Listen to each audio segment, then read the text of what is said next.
Tapi tidak Oh. Oh, Pak I, mangga. Ya, beginilah Pak I, gitu. Sebagaimana mungkin Pak Asep yang suka bersama saya waktu terakhir kita ke DPR RI waktu itu audiensi ya Pak Asep dengan Pak Asep juga dengan Bu Diana juga kalau tidak salah itu sudah COVID ya. Sebelum nggak? Yang waktu itu terakhir kita audiensi atau Sebelum COVID ya. Paling. Oh iya itu Februari, 1 bulan sebelum COVID ya, pas Iya, 1 bulan sebelum terakhir. COVID. Betul Bu.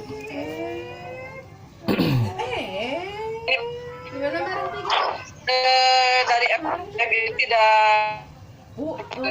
terhadap apapun masalah yang terjadi di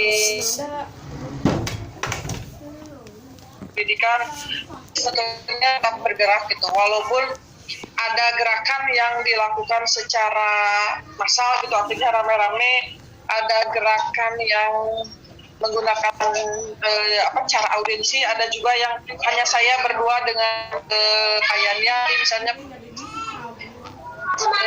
bulan apa ya saya lupa lagi, itu terakhir sebelum adanya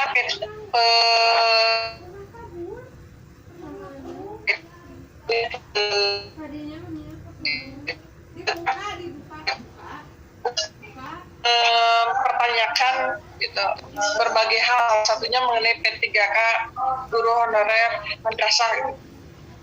Nah, kalau Bu Diana dengan Pak Asep tidak tahu gitu.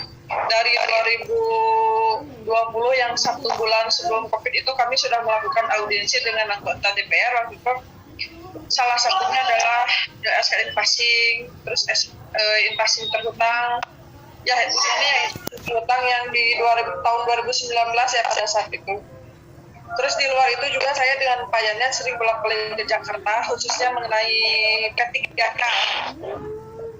Nah, kalau mengenai P3K yang sangat mencengangkan gitu ya pada saat itu di pertengahan tahun 2021 sebelum adanya pendaftaran dan pembukaan P3K itu,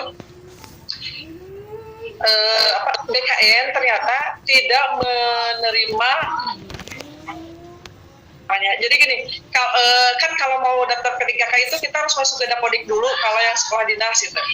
Nah kalau yang melalui Sepatika, jadi nah kalau dari Kementerian Pendidikan mungkin ada kerjasama antara link Dapodik dengan BKN. Jadi guru-guru yang terdata di Dapodik bisa masuk ke data BKN, pas ikut ada gitu. Anda terdaftar sebagai guru Dapodik, silakan melanjutkan untuk pendaftaran. Nah, Kemenag itu tidak memberikan link atau apa gitu yang Sepatika ke BKN. Makanya begitu guru madrasah mencoba untuk daftar P3K nggak bisa karena di BKN itu nggak ada kerjasama, tidak ada kaitannya dengan tidak terkait dengan Sepatika. Nah itu terakhir saya ke sana waktu itu di pertengahan tahun itu seperti itu Pak I. Terus dikonfirmasi ke Kemenag gitu, konfirmasi waktu itu ketemu dengan Kasubag PUPN Pak Papai waktu itu bertemu ngobrolkan dengan Pak Papai. Penuturan Pak Papai gitu pada saat itu Kemenag bukan tidak membuka PK gitu ya, membuka PK tapi sifat massal banyak seperti yang Kemendikbud gitu ya. Anggaran yang diberikan itu sedikit, padahal gitu nanti yang akan memberikan anggaran mah bukan Kemendag,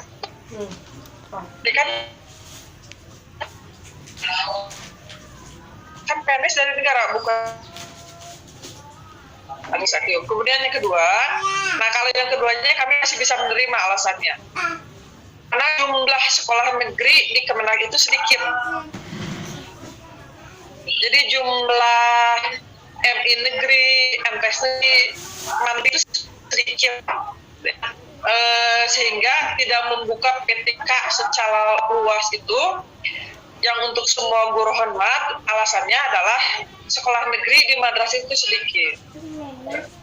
Nah, pada saat itu saya menyampaikan, oke, tidak masalah, tidak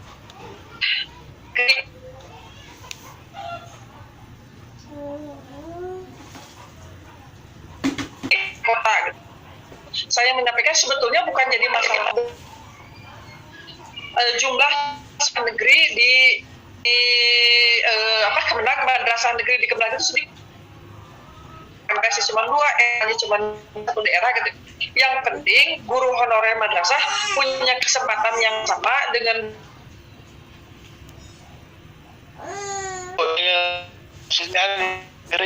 diringkas waktu ini lagi cerita.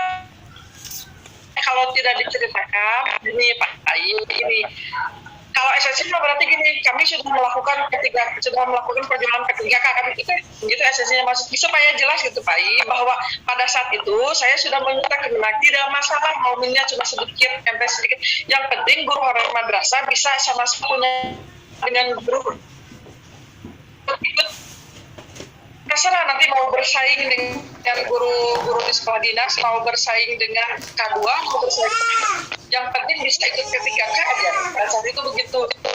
Misalnya mau Pak Ai misalnya mengajar akidah akhlak, tapi nanti daftar menjadi guru PAI di sekolah umum, ya silakan aja. Yang penting mah bisa ikut P3K pada saat itu, begitu ajuan kami. Gitu. Terakhir itu saya kesana, yang waktu ke Jakarta gitu, itu aja yang terakhir. Masa gitu.